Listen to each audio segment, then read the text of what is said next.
کو خراج تحسین پیش کرتا ہوں جو آج اپنے ایکسپو کی. اس ایکسپو کے اندر جتنا میں نے دیکھا ڈفرینٹ جتنی بھی ریلیٹڈ انڈسٹریز کنسٹرکشن سے ہیں, مجھے بڑی خوشی ہوئی دیکھ کے.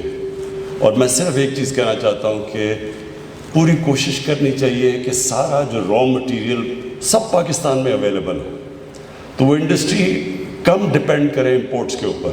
کوشش کریں کہ سب کچھ یہاں سے مینوفیکچر کریں, اور میں یہ آپ کو یقین دلاتا ہوں کہ ہم آپ کی پوری مدد کریں گے. گورنمنٹ کا کام ہے کہ زیادہ چیزیں پاکستان میں بنائیں, کیونکہ کنسٹرکشن کی بوم آ رہی ہے پاکستان میں. کنسٹرکشن کی کیوں بوم آ رہی ہے؟ کہ ہماری ڈیمانڈ ہے بہت بڑی. ہماری 22 کروڑ آبادی ہے, اور اس آبادی کی ضروریات ہیں, گھر ہیں, لو کاسٹ ہاؤسنگ ہے, عام لوگوں کو ضرورت ہے گھر کی. ہمارے ملک میں کبھی موقع ہی نہیں ملا کہ ایک دہاڑی دار, ایک عام آدمی, ایک گورنمنٹ سرونٹ جو کہ کلاس 4 کا گورنمنٹ سرونٹ, یہ ان کو کسی کو بھی موقع نہیں تھا کہ اپنا گھر بنا لیں, کیونکہ کوئی کانسیپٹ نہیں تھا مورگیج فائنینسنگ کا. تو جو ہم نے 2 سال لگائے یہ جو فور کلوجر لا پاس کروانے کا عدالتوں سے, اور یہ اب یہ راستہ کھول رہا ہے کہ بینکس پیسے دیں گے لوگوں کو مورگیج فائنینسنگ یعنی ہاؤس کی, گھروں کی فائنینسنگ کے لیے. اور یہ پھر جو 22 کروڑ ہماری آبادی ہے یہ اثاثہ بن جائے گا, کیونکہ یہ ڈیمانڈ جنریٹ کرے گا. ڈیمانڈ کی وجہ سے کنسٹرکشن کی وجہ سے جتنی انڈسٹری کنسٹرکشن کے ساتھ ریلیٹڈ ہے وہ سب چل پڑیں گے. اور سردار یاسر, آپ نے اتنی زیادہ باتیں کر دی اپنے چھوٹے سے ایڈریس پہ, اور اتنی آپ کے اندر جنون تھا کہ اتنی تیزی سے باتیں کی کہ میں سب کو تو جواب نہیں دے سکتا, لیکن میں آپ کو سمرائز کرتا ہوں کہ میری گورنمنٹ کی کوشش کیا ہے. دیکھیں, سب سے پہلے اس گورنمنٹ کی کوشش یہ ہے کہ ہم کیسے اپنے غریب کمزور طبقے کو اوپر اٹھا سکتے ہیں. اس کی کانسنٹریشن ہماری گورنمنٹ کی یہ ہے کہ ملک ترقی نہیں کر سکتا, کوئی بھی دنیا میں ملک ترقی نہیں کرتا جیسے چھوٹا سا طبقہ امیر ہو اور باقی غریبوں کا سمندر ہو. یہ نہیں ہو سکتا. اگر یہ ہوتا تو ہندوستان اور چائنا 35 سال پہلے دونوں ایک ہی جگہ پہ کھڑے تھے. آج چائنا آسمانوں پہ پہنچ گیا, ہندوستان میں غربت کی سمندر ہے.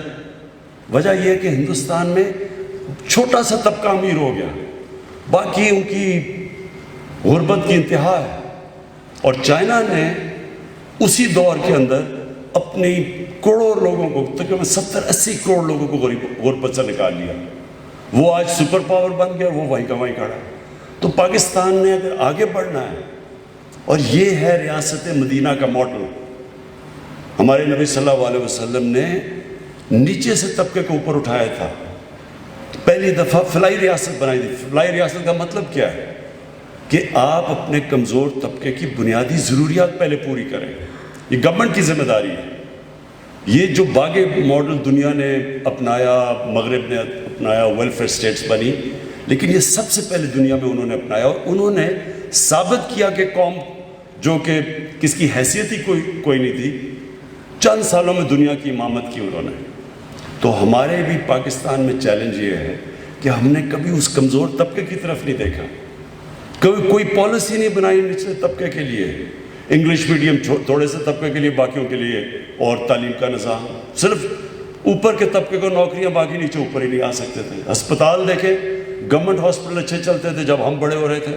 آج صرف پرائیویٹ ہاسپٹلز ہیں لوگوں کے لیے جو پیسے والے ہیں, باقیوں کے لیے گورنمنٹ ہاسپٹل میں علاج نہیں چلا گیا. تو سارا چیلنج یہ ہے کہ اب یہ گورنمنٹ کی پالیسیز ہوں اس طبقے کو اٹھانے کے لیے اوپر, جس کو ہم نے 70 سال سے پیچھے چھوڑ دیا.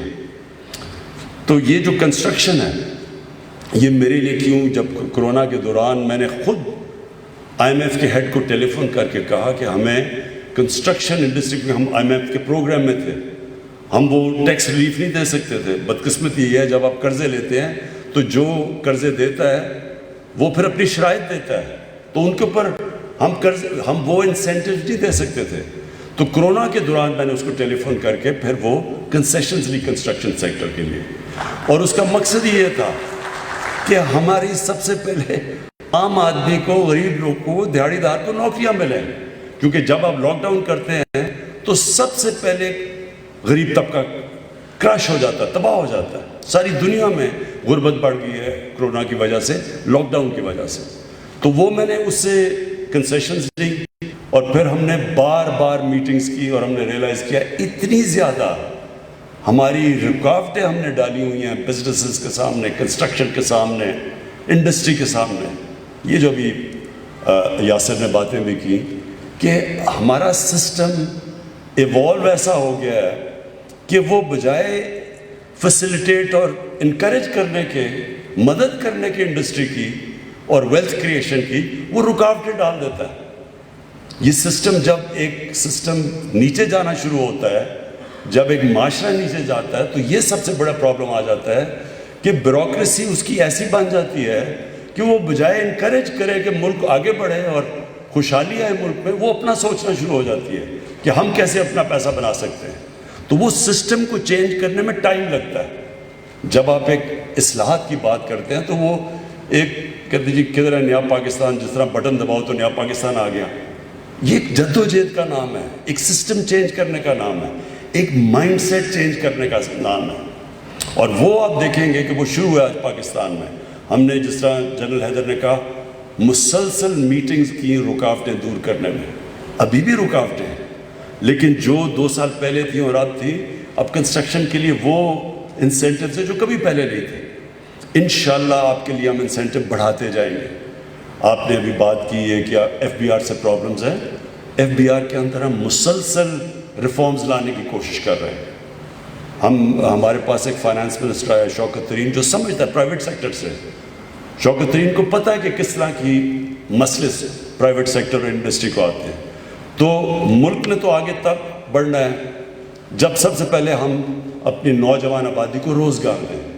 کنسٹرکشن سیکٹر سب سے زیادہ روزگار دیتا ہے، کیونکہ وہ صرف کنسٹرکشن یعنی اس کے ریلیٹڈ جو سارا سیکٹر ہے، وہ جب سارا اکانومی چلنی شروع ہوتی ہے، یہ ایک طریقہ ہے سب سے پہلے روزگار دینے کا، ویلتھ کریشن، دولت میں اضافہ کرنے کا، اس سے ریونیو بڑھانے کا۔ ٹیکس آپ کا ریونیو بڑھے گا تو آپ اپنے خرچوں کو پورا کریں گے، اور پھر جو قرضے لیے ہوئے ہم نے ان کو قرضوں کو واپس تب کریں گے جب اکانومی گرو کرے گی۔ تو سب سے پہلے اکانومی گرو کرتی ہے اس کے کنسٹرکشن پہ۔ دوسری چیز ایکسپورٹس کی آپ نے بات کی، بالکل آپ کی بات ٹھیک ہے کہ ہم نے اتنی ظلم کیا اپنے ملک پہ کہ ہم نے اپنی ایکسپورٹس کی توجہ ہی نہیں دی۔ تو اگر ایکسپورٹس نہیں بڑھے گی ملک میں، کیسے ملک کی دولت بڑھے گی؟ اگر آپ امپورٹس کے اوپر ریلائی کریں گے تو پیسے دینے کے لیے ایکسپورٹس کی ضرورت ہے، اور ایکسپورٹس سوائے ٹیکسٹائل کے کسی نے سوچا ہی نہیں ایکسپورٹ بڑھانے کا۔ تو چھوٹے چھوٹے ملک ہیں ہمارے سے پتہ نہیں 10 15 گنا زیادہ ایکسپورٹ کرتے ہیں۔ اتنا سا سنگاپور ہے 300 ارب ڈالر کی ایکسپورٹ کرتا ہے، پاکستان کی انشاءاللہ اس بار ہم سوچ رہے ہیں 30 ارب پہ پہنچ جائے۔ تو یہ 22 کروڑ کا ملک، اس کا پوٹینشیل تب ہے جب ہم اپنی انڈسٹری کو انکریج کریں، ایکسپورٹ انڈسٹری کو خاص طور پہ انکریج کریں، اور بزنس کمیونٹی کو کہیں، جس طرح آپ نے چیمبر نے بڑی اتنی زیادہ یاسر آپ نے باتیں کر دی کہ مجھے تو پتہ بھی نہیں اب میں کس کا جواب دوں، لیکن ایک چیز کہوں گا کہ ضروری یہ ہے کہ اب ہم اپنے آپ کی مدد کریں، ہم آپ کی فیسیلیٹیٹ کریں، گورنمنٹ آپ کے لیے آسانیاں پیدا کرے، ایز آف ڈوئنگ بزنس آپ کے لیے کرے، لیکن آپ بھی گورنمنٹ کی پھر مدد کریں ٹیکس دے کے۔ ٹیکس دیتے نہیں ہیں لوگ، ٹیکس دیتے نہیں ہیں اور کہتے ہیں یہ بھی خراب ہے، وہ بھی خراب ہے، یہ بھی برا ہے، وہ بھی برا ہے۔ یہ ایسا ہے کہ جنت میں جانا چاہتے ہیں لیکن اچھے مال نہیں لے کے آنے۔ آپ جب تک ٹیکس نہیں دیں گے ملک کی کیسے دولت بڑھے گی؟ تو ہم کیسے آپ کے لیے فیسیلیٹیٹ کریں گے؟ تو یہ 2 وے سسٹم ہے، ہم نے آپ کی مدد کرنی ہے، آپ کی دولت میں اضافہ ہو، آپ نے ہماری مدد کرنی ہے ٹیکس دے کے تاکہ ہم انفراسٹرکچر ٹھیک کریں، اور آپ کے ملک کو جو بنیادی ضروریات ہے لوگوں کی، تعلیم، صحت، سڑکیں، بجلی، یہ جو آپ کو امینٹیز چاہیے وہ ہم پوری کریں۔ تو میں پھر سے آپ کو اس ایکسپو کی مبارک دیتا ہوں، اور انشاءاللہ اسلام آباد چیمبر آف کامرس کے ساتھ ہم کام کریں گے. آپ کی جو مشکلات ہیں آپ نے ابھی بتائیں، یہ جو آپ لیز کی کوئی بات کر رہے تھے، یہ انشاءاللہ ہم اپنی کنسٹرکشن کی میٹنگ میں اس کو بھی سی ڈی اے کو ان کو بھی بلاتے ہیں اور انشاءاللہ آپ کا پرابلم سالو کریں گے. Thank you.